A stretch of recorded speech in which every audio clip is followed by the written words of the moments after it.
E aí, pessoal, vamos aí para nossa última discussão aí, última aulinha da manhã. Falando de trauma, a gente vai falar um pouco sobre lesões térmicas agora. Aulazinha curta, bem objetiva, alguns pontos importantes aí desse acometimento, não tão comum para alguns tipos de lesões, mas bem comum para lesões que envolvem queimaduras, tá? A gente vai priorizar aquilo que é mais importante para a gente, com certeza, que é mais se repete com mais frequência no departamento de emergência, tá? Só joga o slide aqui para mim na tela, cara. Lesões térmicas são as lesões causadas por queimaduras, lesões localizadas em algumas partes de tecidos provocadas por frio, né? E eu estou dizendo só de alguma parte do corpo, ou a hipotermia acidental, né? Não estou falando aqui de hipotermia terapêutica, mas a hipotermia acidental causada quando o corpo todo está em contato com esse local gelado, seja por submersão, ou seja por um ambiente mesmo frio, onde a troca de calor é muito importante, tá? E um pouco diferente das lesões provocadas por frio em partes específicas ou delimitadas do corpo, tá? Vamos tratar um pouco sobre essas três condições, começar pelo que é mais prevalente, que é bem mais relevante, que são as queimaduras, tá bom? O paciente com queimadura, né? A literatura fala que a maior vulnerabilidade desse tipo de lesão no paciente nos extremos de idade, né? Então, crianças e idosos são os pacientes mais acometidos com formas graves de queimaduras corporais. As lesões se dão na pele por contato direto, né, com a chama ou por algum líquido inflamável que está sobre a pele do paciente, tá? Mas também uma lesão que a gente não pode esquecer, que às vezes fica em segundo plano, que são as lesões por inalação, tá bom? Às vezes a gente fica muito assustado ali, muito focado na lesão de pele, na extensão da lesão de pele, tá? Mas tem uma outra lesão muito grave que não está ali diretamente visível para a gente, que são as lesões de via aérea por inalação, nos ambientes de queimadura, principalmente no paciente grande queimado, tá bom? A clássica forma, né, de avaliação da superfície corporal queimada, né, a regra dos 9, né, não vamos aqui detalhar cada um desses pontinhos, mas a ideia é você ir localizando as regiões que foram queimadas em cada uma das regiões corporais e que para cada uma delas você vai ter um valor, né, para calcular a porcentagem corporal queimada do paciente, a famosa regra dos 9, tá bom? Além de entender qual é o tamanho dessa queimadura, né, o quantos por cento da superfície corporal foram queimadas. Isso é importante para definir conduta também, não é só um dado descritivo, queimou 50% do corpo, 60%. Isso vai definir a tua conduta no departamento de emergência, tá? Também avaliar a profundidade dessa lesão, né? Então, a classificação da lesão tem que ser feita em extensão e profundidade, né? A profundidade é o que vai definir as lesões de primeiro grau, segundo grau, terceiro grau, quarto grau, a depender do quanto tecido foi acometido, né? Quanto mais profundo, quanto mais tecidos foram expostos por essa perda de continuidade da pele pela lesão térmica, né? Maior e mais grave é essa lesão, né? Que pode ser só superficial ou até exposição de tecidos ósseos ali mais profundos, tá? Também não vou me ater a cada um desses detalhes, mas basicamente a gente tem que conhecer que existem essas duas maneiras de classificar as lesões, porque vão ajudar a gente a definir que conduta vamos tomar, tá bom? Bom, ok, começa por onde? O paciente foi vítima de... um paciente grande queimado, chegou no departamento de emergência, eu já reconheci o mecanismo de lesão, por onde é que eu começo a tratar esse paciente grande queimado, tá? Nosso primeiro atendimento vai se deparar, então, voltado para as duas principais lesões que ocorrem nesse paciente. O manejo precoce da via aérea e a resposta inflamatória. Por que eu coloquei o manejo precoce da via aérea como primeira opção? Porque, claro, vai matar mais rápido, tá bom? Então, você atentar para sinais aonde essa via aérea pode ter sido lesionada pela alta temperatura é fundamental para você tomar sua primeira conduta de estabilização desse paciente, tá bom? Que sinais seriam esses, né? Observar um paciente que teve, dentre as áreas de superfície corporal queimada, a face queimada, tá bom?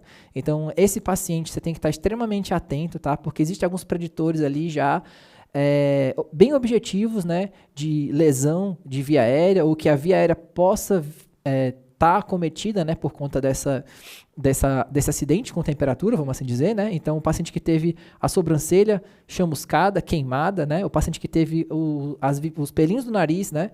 Queimados ali pela alta temperatura ou pelas chamas, né? Ao qual ele foi exposto, né? São sinais de que a via aérea potencialmente também foi lesionada nesse contexto, tá? Tanto por inalação daquele ar ou daquela fumaça com alta temperatura, né?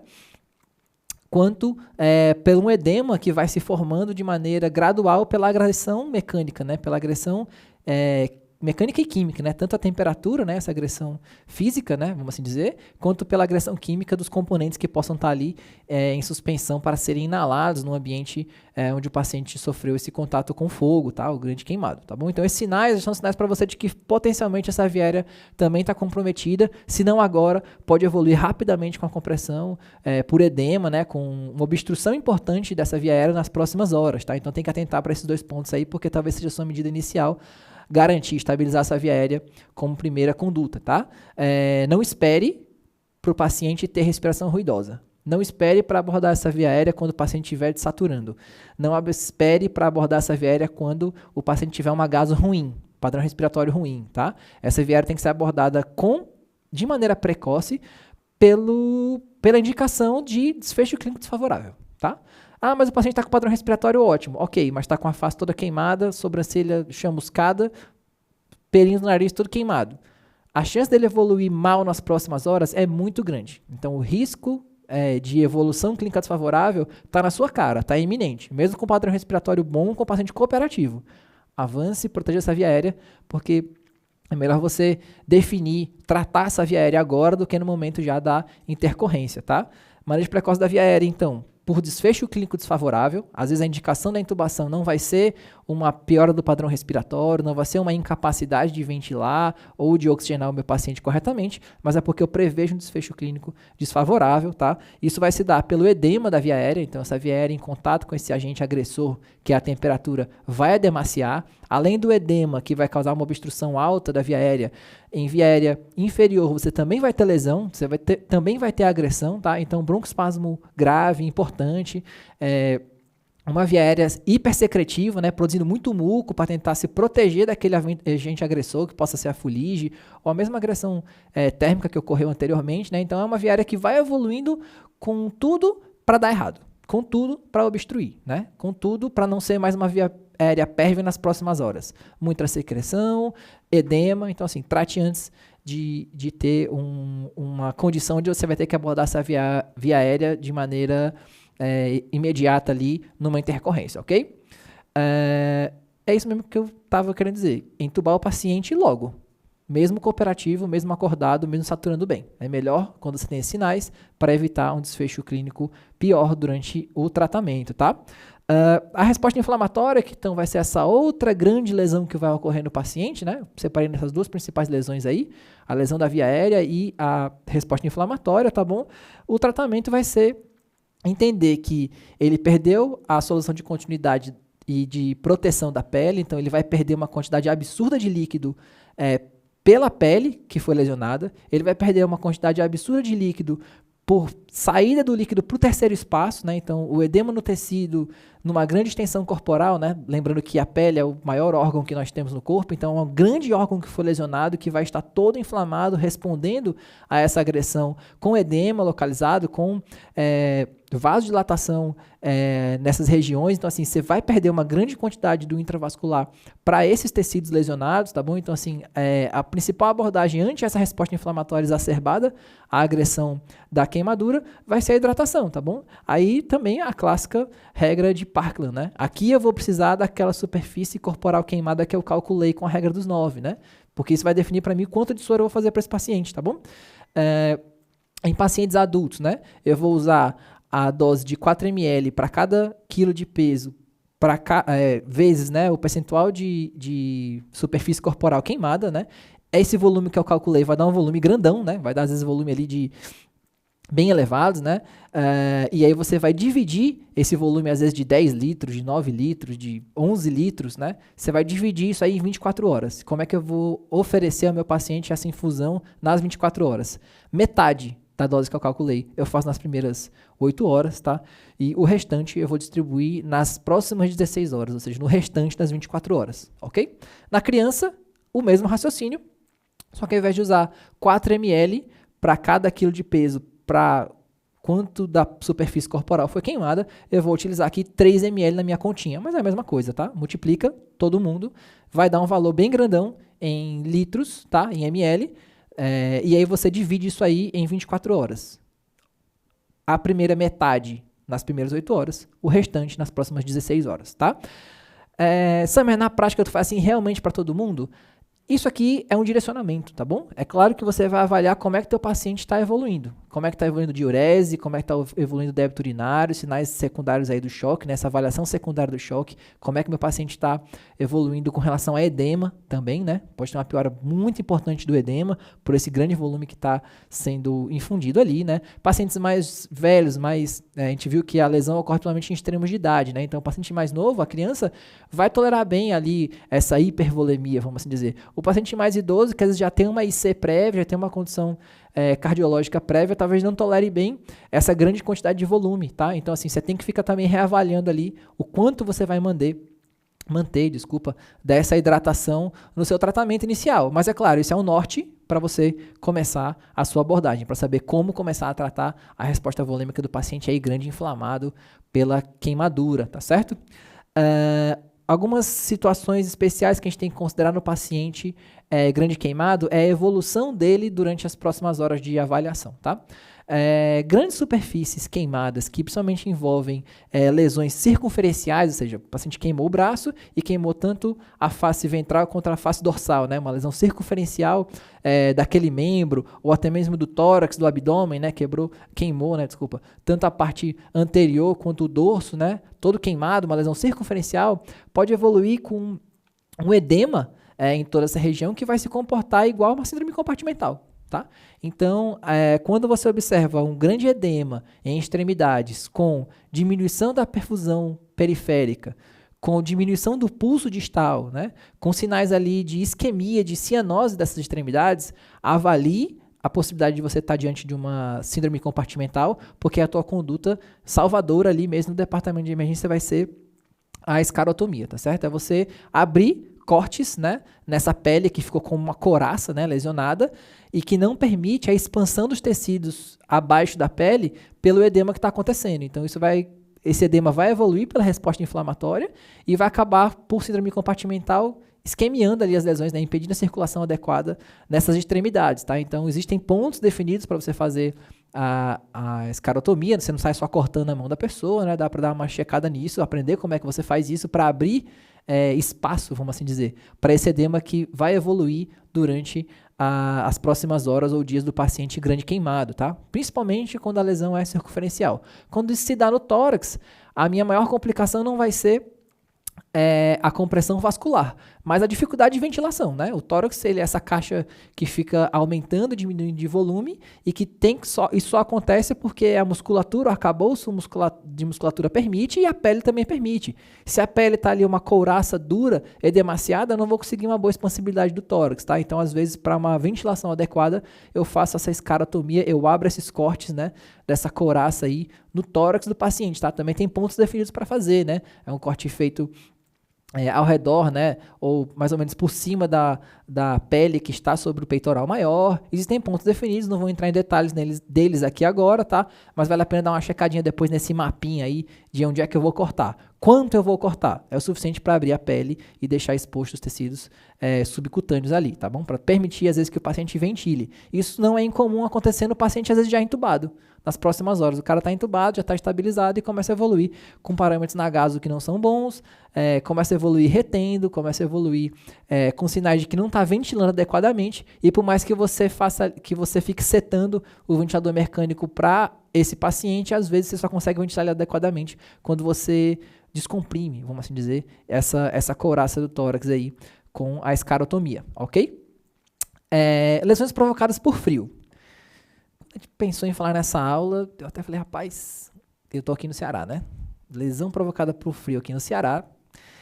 É curioso, mas vamos lá, tem alguns pontinhos pra gente conversar, pra gente discutir, né? Estamos num país tropical, no canto onde provavelmente você não vai se deparar com essa lesão, mas vamos lá. Lesões provocadas por frio, tá? A lesão provocada por frio, ela pode acontecer por dois mecanismos principais, tá? O contato de uma parte do corpo com uma superfície extremamente gelada, né? E esse contato faz essa troca de calor que lesiona o tecido, né?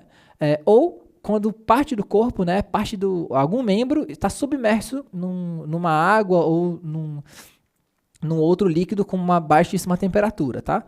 As lesões que vão acontecer também são classificadas em graus, né? Basicamente, inicialmente você tem uma lesão que parece mesmo com uma queimadura, né?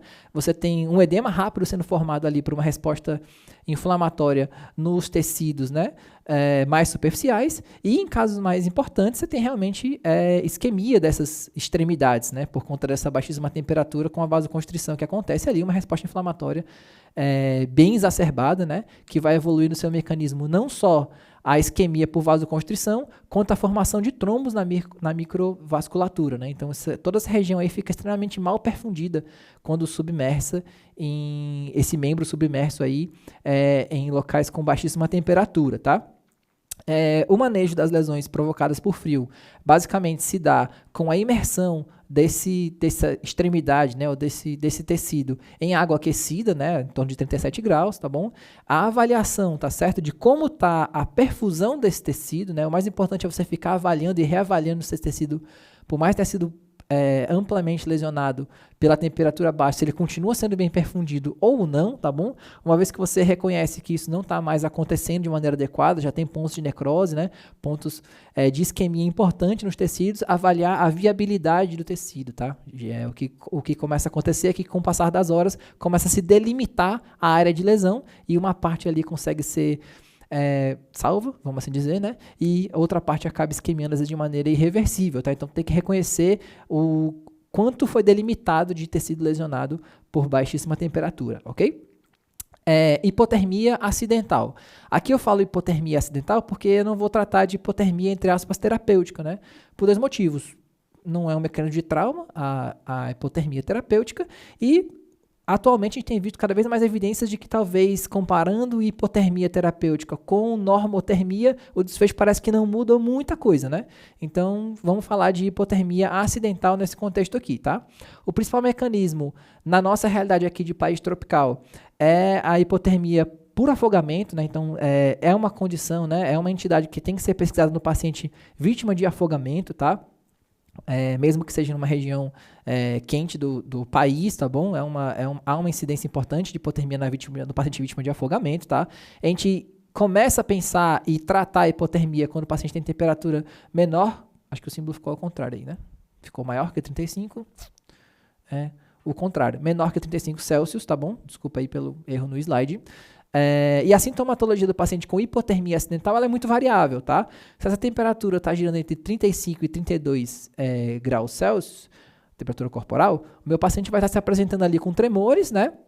Mas consciente ainda, orientado, sem nenhuma alteração no sistema neurológico, tá? Quando essa temperatura gira em torno dos 32 a 28 graus Celsius, eu vou ter o paciente que pode apresentar tremores ou não, né? Então, essa resposta de tentar produzir uma maior temperatura com os tremores da musculatura já pode estar ausente e não descarta a hipotermia, pelo contrário, é um sinal até de gravidade, tá? E eu já começo a perceber um discreto rebaixamento do nível de consciência, tá? Uma confusão mental, um paciente já rebaixado, tá bom? Ou agitado, né? Não esqueçam que rebaixamento do nível de consciência não é só sonolência, às vezes uma agitação inexplicável pode representar. Pode não, representa, né, um certo grau de rebaixamento do nível de consciência, tá bom? Então não descartem essa condição do paciente agitado do departamento de emergência, tá? E quando a temperatura já o símbolo tá errado de novo, tô ruim com esses sinais aí, menor que 28 graus, tá certo? Quando a temperatura é menor que 28 graus, tá? O paciente já apresenta-se inconsciente, torporoso, mas ainda com sinais vitais. E o extremo, né, da hipotermia é a parada, né? A gente sabe que é uma das causas de PCR, quando o paciente já está ali inconsciente e sem sinais vitais, sem impulso central, tá? Logicamente, o teu tratamento vai depender de qual condição você se encontra, né? No PCR, você vai tocar a tua PCR pelos padrões aí que a gente já conhece de atendimento e tentar corrigir o mais rápido possível essa baixa de temperatura, tá bom? Uma coisa importante, tá? No paciente vítima de trauma, a hipotermia, como o Kelvin falou numa aula anterior aí pra gente, tá? Faz parte daquela tríade letal do trauma, tá? Então, assim, não é incomum o paciente que chega na sala de trauma estar mal aquecido ou já com hipotermia. Mas o trauma dele não teve nada a ver com afogamento, não foi nem numa cidade tão fria, não foi nem num dia tão frio do ano. Ok, mas não esqueçam que a gente expõe esse paciente no ABCDE, então muitas vezes ele está nu ali, né, exposto, né, no departamento de emergência. Na maioria das vezes, essa sala do departamento de emergência é climatizada, né, tem ar-condicionado rolando ali. Esse paciente perdeu sangue muitas vezes, né, está hipotenso por algum mecanismo como hemorragia, então manter a temperatura corporal adequada no contexto de hemorragia já vai ser uma falha onde o próprio corpo não vai conseguir manter isso adequadamente, ele fica ali exposto no ambiente com ar-condicionado.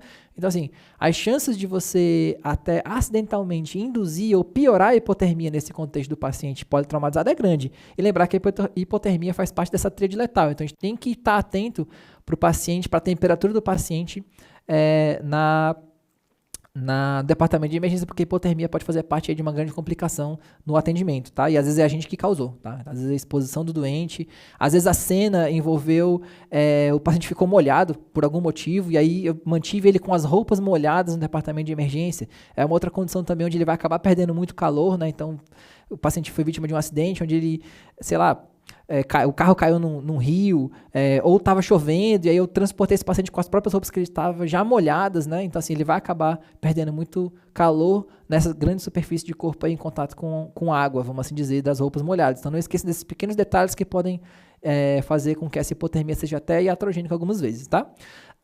Sinais de hipotermia, claro, a temperatura, você vai procurar logo por manter o paciente com monitorização, incluindo o termômetro na sua monitorização, aqueles sinais ali que a gente conversou do exame físico, dos tremores e tudo mais, não vou repetir aqui, tá?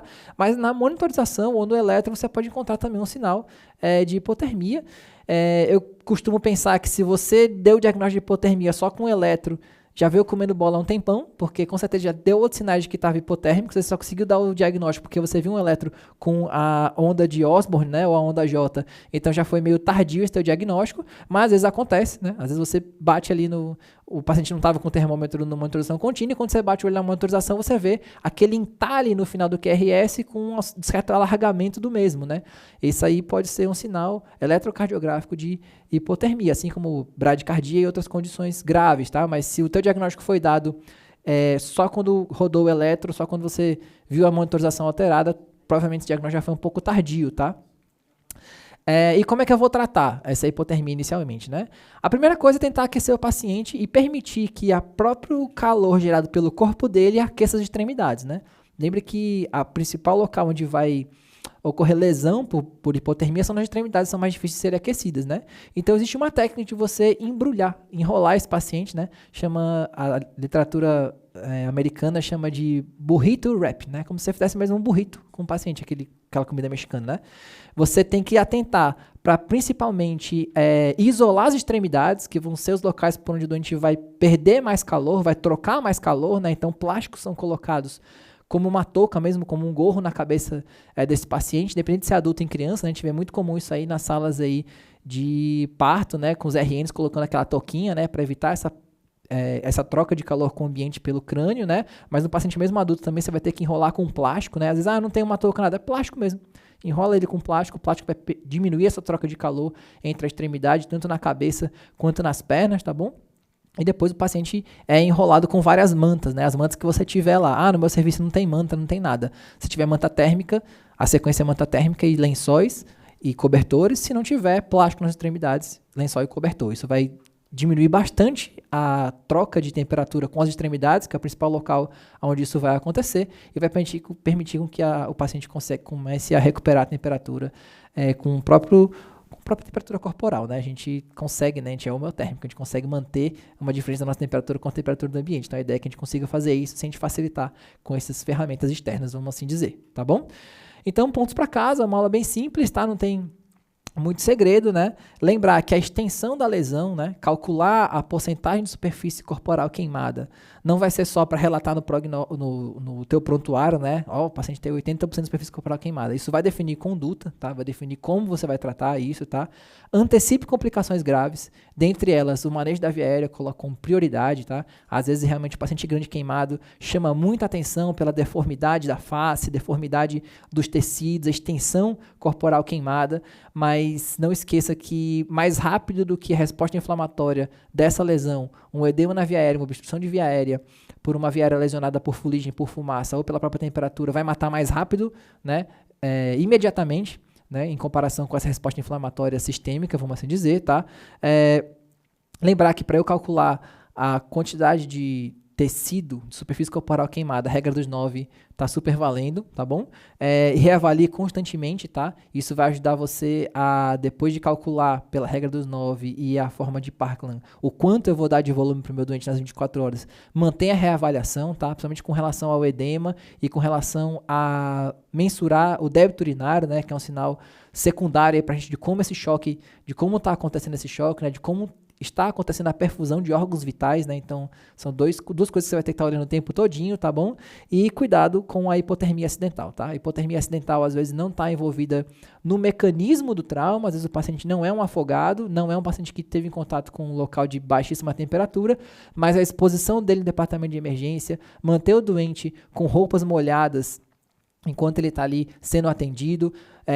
Na maioria das vezes, após a exposição, o paciente fica na sala de emergência, até mesmo dentro da ambulância ali do pré-hospitalar, num ambiente climatizado, com ar-condicionado. Então, isso tudo vai complicar a capacidade do corpo de manter uma temperatura estável, né? Somado a isso, o paciente no trauma muitas vezes sangrou, é hemorrágico, então a perfusão periférica vai estar diminuída, lentificada por esse mecanismo da hemorragia. Então, somando essas coisas todas, eu posso colocar o doente ali, fechar ele com os 3 critérios da tríade letal do trauma e ter um prognóstico bem mais complicado, ok? Gente, era isso que eu tinha para falar sobre lesões térmicas.